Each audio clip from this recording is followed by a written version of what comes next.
So, Pastor BJ, you write some great songs. Thanks, Pastor Andy. So do you. They really lead me in. So No, I do actually. I really do. Like, on a personal note, Oh, thank you. I do love the songs that you write. Everybody has a different. Would you say a residue, a touch, a touch Yes. on their songs because it comes from the heart, and the ones that come from your heart have a particular residue. A type of residue. It's not an oily residue. No, it is an oily residue. It's an anointing oil. Yes. Doesn't make you feel like you want to wash your hands? No, it makes you feel like A nice olive oil on the skin. Oh, okay. I suppose. Or on some steak or something, or a salad. It's a soothing balm. There's a soothing balm. And anyways, the one particular song that you wrote, which is a soothing balm, is Draw Close Again. Draw Close Again. It actually has it as a little hashtag beneath it. Draw Close Again. A soothing balm. Yeah. But it is a powerful song. Amazing. Tell me about it, because I am intrigued to know where that came from. Well, Pastor Andy, If I may. you may. You're such a gentleman. Pastor Andy's always such a gentleman. No, he is. He is. So I think that song, it was one of those songs that didn't labour over for long. It literally probably took probably about, I don't know, 30 minutes, 40 minutes. Really? No, that is the whole great. song. Are you serious? Yeah. See, that's a dream right there, isn't it?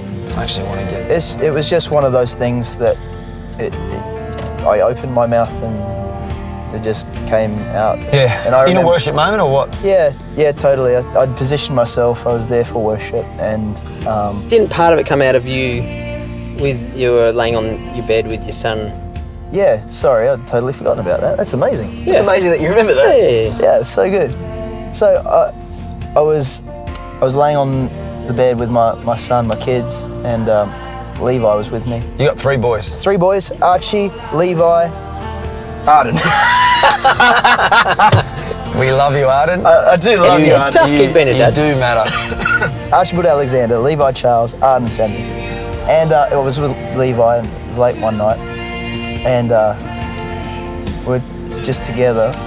And I remember he was asleep in my arms. I was looking at him. And there was just so much love in my heart for this boy. And it was incredibly overwhelming. I was just looking at him, completely marveling over the intricacy and the detail of his face and his hair. And I know it sounds all crazy and mushy and stuff, but I think when you become a dad, you totally get that. All right. So one day, hey, it's coming, get Andy. it. It's coming. And I was just watching him breathe, and I was watching just all these things. Watch me breathe. That's a little. Sometimes on tour, Yeah, actually. I watch Andy breathe. Andy wakes up and I'm like, Sorry, I didn't mean to wreck that. That was a good moment. Continue. thank you. And I remember the Father saying to me that this is how I feel about you. Yeah, so good. This is how close I want to be with you. And that's where some of those lines, close enough to feel your touch, I'm in between your loving arms, came from. It's really, really close. Yeah. Really close encounter, not at all a distant thing. Caught in your eyes, and caught in your gaze.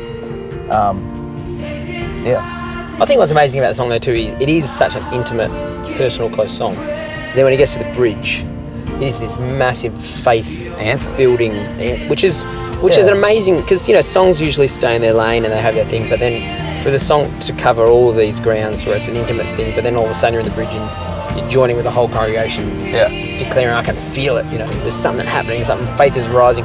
That's very powerful.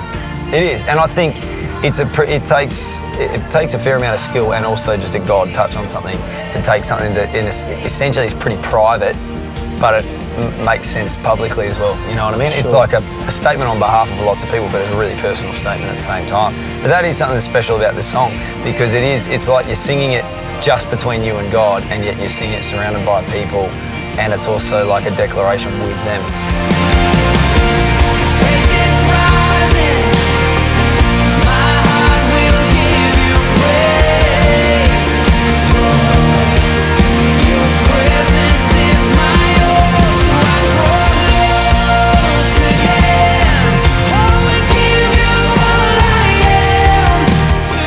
When we were going into choosing the songs for conference, like that just for me just felt like this is just the strongest song we've got. Like we've got to do it. We've got to and it was so powerful. The encounters that people had with it. Yeah, and but another thing that I think then took it to another level, because it's like it's the lyrics are there, the form of the song is there, and then when you add some production stuff to it, that's when things can really go to another level. Production is the packaging. So, you know, Apple products are great, but another thing that makes our products great is when you buy it, it's in an awesome box and it's got a great case. It's and true. you know, it helps the whole product, you know. Totally does. And so when you package a praise and worship song with the right production and the right sound, it only enhances the worship experience and the encounters with God. So, Sir Joth, I remember being actually at a rehearsal, which we don't do all that often, but we were rehearsing. Yes. And we went to this song, and you had sort of put some of these sounds and this track behind it. Yes. And it took us by surprise. Well, because you went to this swung bit. Can I say a funny story about this? Tell me. Can I say the funny story. So we'd done this song for quite a while in church life, and it's coming into conference time. So Joth is reproducing, rethinking things, and he sends me a text. He says, "I've got this idea. I've got something to show you." So he sends me through a voice memo of what he's thinking, because you swung the bridge. Yeah, and for those who don't understand what we're talking about, it's so the original bridge is I can feel it straight deep within my soul, but I went to the I can feel it deep within my soul. So completely different feel. And normally you don't go from one to the other. Oh no, you don't. Normally you don't. No, you don't. It's kind of like it's kind of one of those genius things where when you know the rules, you can break them.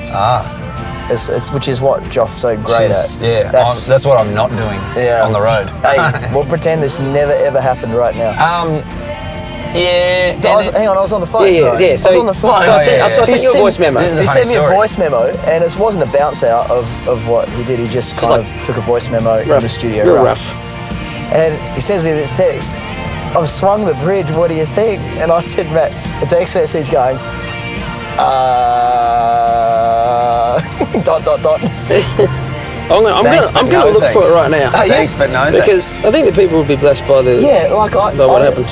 And here's the thing, guys. You just can't be locked in to a certain thing. But I actually said to him, I don't know if that's going to work. Not close to the idea, but I don't know if it's going to work. Well, that's what's fun though, is because the first time I heard it as well, I was like, when you're so used to the way something's being, I was trying to. I'm like, okay. And you actually made us. I'm fast forwarding now to this rehearsal, but you actually made us. You're like, nah, okay, this isn't working. Everyone come to the studio and have a listen. Yeah. So you're like, you've got to get this vibe in your head first. So and then I think once we heard that, it so made more sense. here's the text thread right here, which I'm holding up to the camera. Oh yeah, I see that. And so it says, I wrote to you, BJ, saying, I'm getting my Hans Zimmer on. Hans Zimmer is an amazing composer. That's what inspired you. I said, I hope you dig. And BJ writes back, cool, can't wait to hear. Did you say it like I'd say that's positive. That's positive so far. And then pretty much how I said, then it goes into a big reprise at the end of it. Yeah. But it's swinging. What did you think when I said that? I know it sounds weird, but it works. And you wrote back, like actual swing? And so then I sent this through, which is the... Faith is rising, my heart will give you praise. This is after quite a bit of awesome instrumental action. Oh, it's awesome. Big bridge. It's awesome instrumental.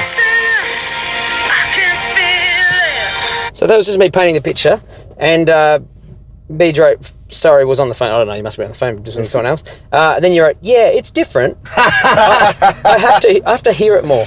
That's the quintessential. So I wrote, haha, okay. That's quintessential nice way to say, I'm not sure if I'm vibing that or not. There's a frown on your face. I can see the exact face, like actually. Yeah. I know in production when I'm pushing the boundaries. Yeah. But I also just feel it in my gut if I can see. No, it's going to work. So when you were sort of singing, I can feel it, you were like, I can really feel it. It's going to be great. Oh, you can actually feel it. And so, you know, and there's a lot of production going on in those elements. And all these, I don't know, African kind of sounding drums, I guess they are. Yeah. I just did in the studio on one of the floor tops. Yes.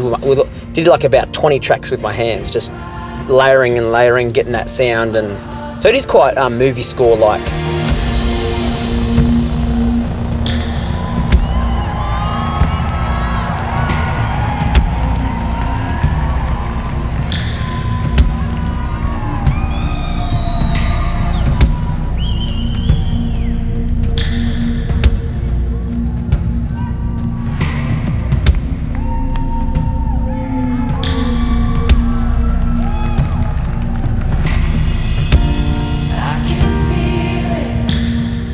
I think it's awesome because when you hear some of these like movie scores, you're like, man, they belong in worship. They're so sure. epic. Emotive. Emotive. They should be giving glory to something other than just this whatever's going on in the movie, you know. So I love it. And then when we're actually doing that bit live, that's probably one of my all-time favourite bits to play in any song ever. Honestly, Wow. it The is. swing bit? Yeah, Where you just it's smash just it? got so much heart to it. Just so I can fairly conclude. And so, VJ came into the studio later that day, and Joth did show him what the potential was, and hearing it live, I was like, I get it. no, you were like, nah, don't understand. Wait a minute, this is actually Can it be never epic? done, and it could just take us to a whole new place of worship. Yeah. And to me, it literally feels like another gear in the transmission, you know, like we go to when we get to that. Yeah, and then that whole instrumental bit at the end, I just think, like there were some really specific moments for me at conference of just sitting there on the drums, and I think all of the things that we'd just been singing, it felt like were just being displayed right in front of me, you know. Yeah. I'm in a pretty amazing position there right in the middle of the stage, can see everybody, but also just for me, it felt like God had just come so close. Wow.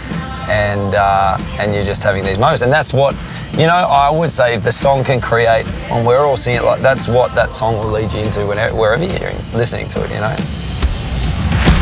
Your presence is my all. Your presence is my all. Your presence is my all. I can hear people genuinely encountering God, and then I think, like, I remember the first time I heard that, I was so undone, because I think to myself, this is the reason that we do this. Yeah. Totally. And it's got nothing to do with who wrote the song or what the song it says. It's got nothing to do with any of that. These people, I can hear them engaging in their praise of their God, and it's a blessing.